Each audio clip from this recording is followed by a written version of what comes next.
Wisdom, the final frontier to true knowledge.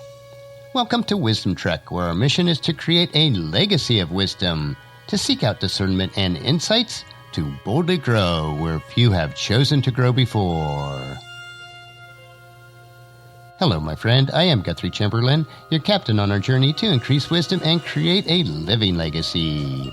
Thank you for joining us today as we explore wisdom on our second millennium of podcast. This is day 1251 of our trek, and it is Worldview Wednesday. Creating a biblical worldview is important in order to have a proper perspective on today's current events. To establish a biblical worldview, it is required that we also have a proper understanding of God and His Word. Our focus for the next several months on Worldview Wednesday is mastering the Bible through a series of brief insights. These insights are extracted from a book by the same title from one of today's most prominent Hebrew scholars, Dr. Micheal S. Heiser. This book is a collection of insights designed to help you to understand the Bible better. When we let the Bible be what it is, we can understand it as the original readers did and as the original writers intended. Each week we will explore two additional insights. Today is Mastering the Bible, the Known World. So Insight 11, the world known to the biblical writers was a lot smaller than ours. Genesis 10 is known to Bible scholars as the Table of Nations. This chapter is a biblical example of what happened in the centuries after Noah and his family disembarked the ark, having survived the flood. The Table of Nations describes how the descendants of Noah's three sons, Shem, Ham, and Japheth, repopulated the earth, forming the nations known in the rest of the Old Testament story. In terms of this unfolding narrative of Genesis, the chapter is a precursor to the Tower of Babel story found in Genesis chapter 11, verses 1 through 9, and that is where the nations were divided and dispersed by God. There is an obvious problem with the Table of Nations, or for those who let the Bible be what it is, an obvious disconnect between the world of the biblical writers and the world that we know today. The Table of Nations shows no knowledge whatsoever of the geography belonging to North America, South America, Australia, China, India, and Scandinavia. The same is true of the knowledge of Earth's geography in the New Testament, found in Acts chapter 2. The known world in biblical times covered a fraction of the size of the globe that we know today. This is no surprise if we let the Bible be what it is. The biblical world is composed of 70 nations that are situated in what we now call the Near East or the modern Middle East on the land masses that surround the Mediterranean Sea. There is no hint in the Scripture of a landmass beyond that region. We can learn a lesson from other misguided attempts to make the Bible into something that it isn't with respect to the true size of the world. Once Europeans achieved the ability to cross the Atlantic and circumnavigate the world, people immediately question where these other countries and peoples came from. Most Europeans, well familiar with the Bible, presume that these people must have come from Adam, but how did the descendants of Noah produce these people? All sorts of strange proposals were offered to answer these questions.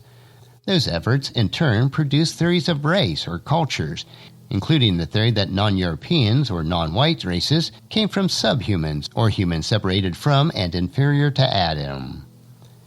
The rest is history. Europeans believed that embracing these explanations, which are inherently flawed and racist, was necessary to preserve biblical authority.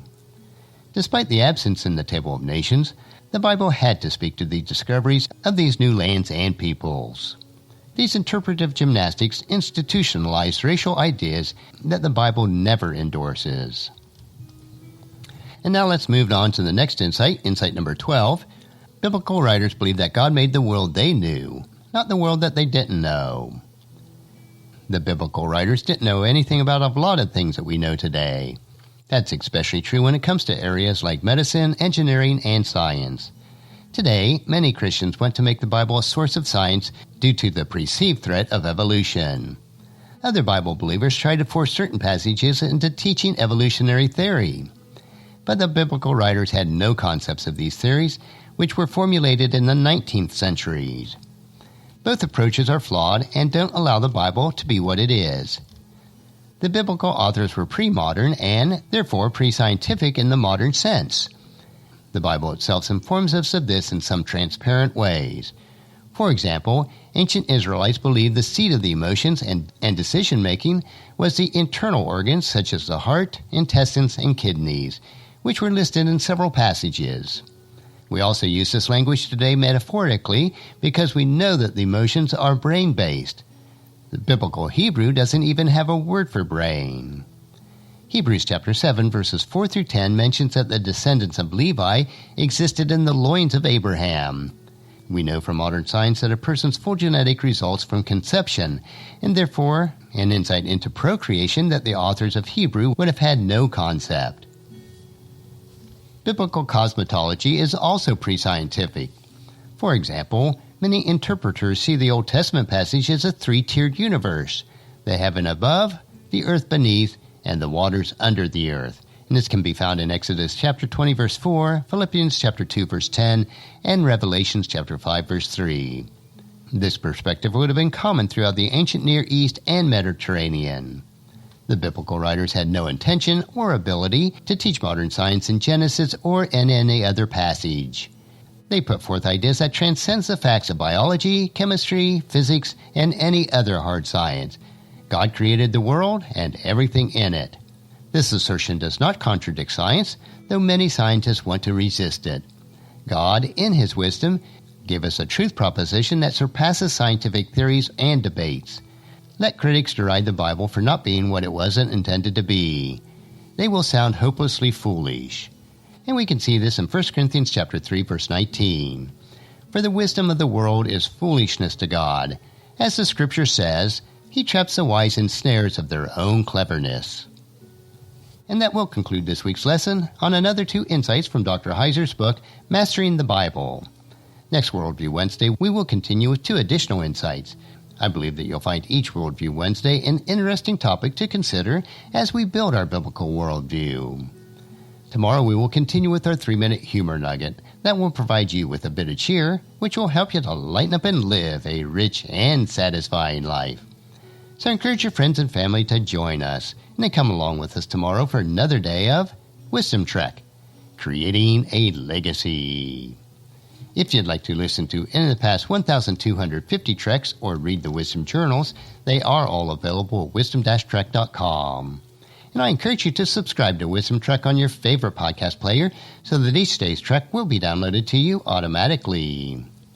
And thank you so much for allowing me to be your guide, your mentor, but most importantly, I am your friend as I serve you through the Wisdom Trek podcast and journal each day. And as we take this trek of life together, let us always live abundantly, love unconditionally, listen intentionally, learn continuously, lend to others generously, lead with integrity, and then leave a living legacy each day. I am Guthrie Chamberlain, reminding you to keep moving forward. Enjoy your journey, and then create a great day every day. See you tomorrow.